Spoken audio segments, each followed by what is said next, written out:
آپ نبی کریم صلی اللہ علیہ وسلم کی شان جاننا چاہتے ہیں تو اس ویڈیو کو آخر تک دیکھیے گا۔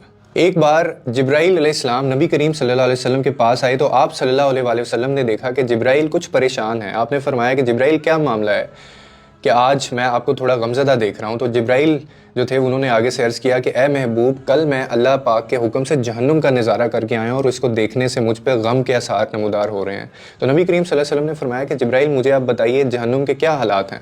تو آپ نے عرض کیا کہ جہنم کے کل 7 درجے ہیں یا رسول اللہ۔ ان میں سے جو سب سے نیچے والا درجہ ہے نا، اللہ اس میں منافقوں کو رکھے گا، اور اس سے اوپر والے 6 درجے میں اللہ تعالیٰ مشرکین کو ڈالیں گے، اور اس سے جو اوپر 5واں درجہ ہے اس میں اللہ تعالیٰ سورج اور چاند کی جو پوجا کرتے ہیں ان کو وہ اس درجے پہ ڈالے گا، اور 4تھے درجے میں اللہ پاک آتش پرست لوگوں کو ڈالیں گے۔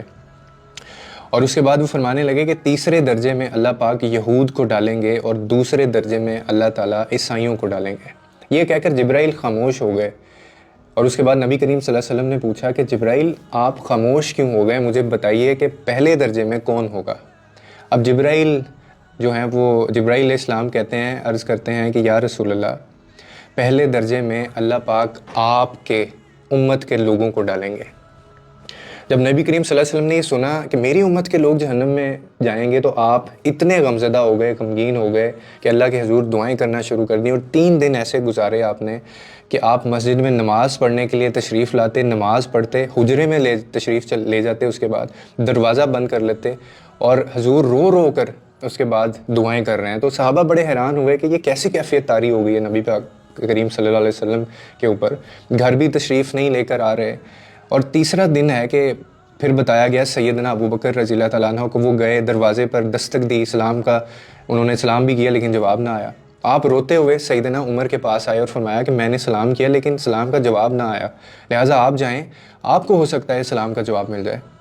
اس کے بعد آپ بھی گئے تو آپ نے 3 بار سلام کیا لیکن جواب نہ آیا۔ حضرت عمر نے سلیمان فارسی کو بھیجا لیکن پھر بھی سلام کا جواب نہ آیا۔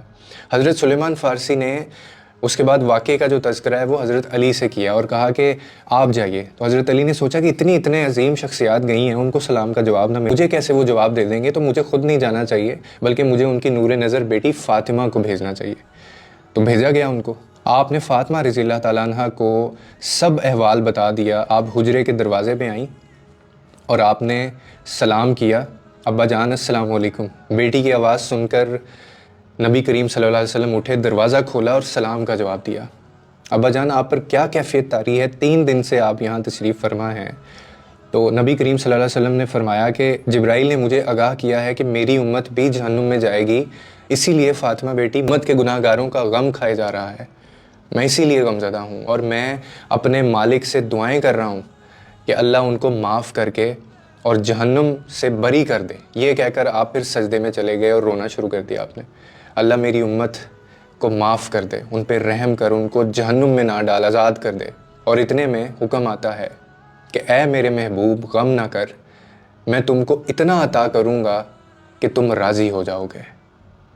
اور اس کے بعد آپ خوشی سے کھل اٹھے اور فرمایا کہ لوگوں، اللہ نے مجھ سے وعدہ کر لیا ہے کہ وہ روز قیامت مجھے میری امت کے معاملے میں خوب راضی کریں گے، اور میں نے اس وقت تک راضی نہیں ہونا جب تک میرا آخری امتی بھی جنت میں نہ چلا جائے۔ آپ تصور کر سکتے ہیں کہ ہمارے نبی اتنے شفیق اور اتنا غم محسوس کرنے والے ہیں، اور بدلے میں ہم نے ان کو کیا دیا؟ ذرا سوچئے گا۔